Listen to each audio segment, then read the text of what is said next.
It's officially back to school nga po mga kapatid. Kapag nasa eskwela, hindi natin nababantayan fully ang ating mga anak. Naku, tama ka riyan, Mommy Dims. Kaya mahalagang natuturuan sila ng proper hygiene, lalo na ang tamang paghuhugas ng kamay. Good morning, Mommy Good Dims. morning, Doc Richard. I'm so happy to see you here.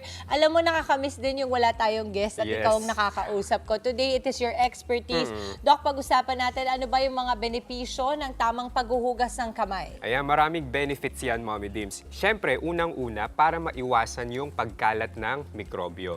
And ito rin ay mabisang paraan para mapanatiling malusog at ligtas ang mga bata. Kasi sabi nila, Mommy Dims, hand washing o yung paghuhugas ng kamay, ito yung pinakamura, pinaka-effective na paraan para maiwasan yung pagkalat talaga ng mikrobyo. Oo, lalong-lalo na sa mga bata kasi ang hilig-hilig magsubo ng mga kamay tapos Totoo kung yan. saan-saan pinaghahawak, hindi ba?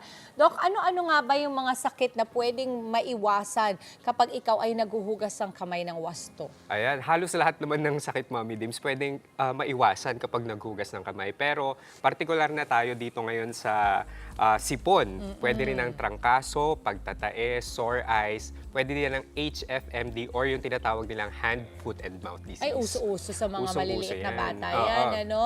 Dok, kailan dapat maghugas ng kamay ang mga bata sa loob or ng isang araw? Ilang beses ba dapat? Ayan, eto, Mommy Dims, bago kumain, unang-una. Okay. Tapos pagkatapos gumamit ng palikuran. Or pag nag-CR Pag sila? nag-CR, yes. Oo. After mag-CR, maghugas ng kamay. Pwede din pagkatapos umubo o kaya bumahing. Pagkatapos maglaro, syempre nasa putikan minsan yung mga yan, Yes. naglalaro.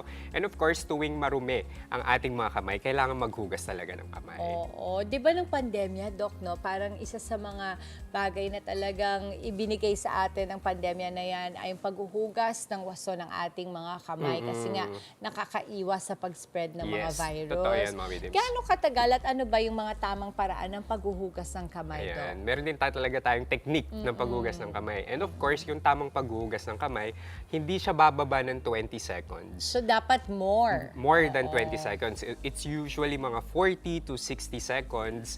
Tapos gagamit ka ng sabon at tubig. And of course, napaka-importante na kuskusin natin yung ating mga palad na ganito. And huwag nating kalimutan na hindi lang dapat palad, syempre yung sa likod ng ating kamay, kasama na rin yan. At saka dito sa pagitan ng ating mga daliri. So pwedeng ganito. And of course, huwag nating kalimutan yung ating mismong mga daliri. So hinlalaki lahat yan kasama. Tapos, huwag din natin kakalimutan yung kuko. Kuko, Oo, kasi tama. maraming sumisingit dyan na dumi. So, Oo. napaka-importante. Ayan. Tapos, banlawan and patuyuin natin. Dok, totoo ba yun na minsan sinasabihan yung mga bata na kumanta ng happy birthday? Totoo yan, Mommy Dims. Dalawang happy birthday. So hindi lang isang happy birthday, dalawang happy Dalawang birthday happy songs birthday para matapos. Kasi Yes. nga naman, mas nakakagiliw para sa mga bata yung may pagkanta ng konti.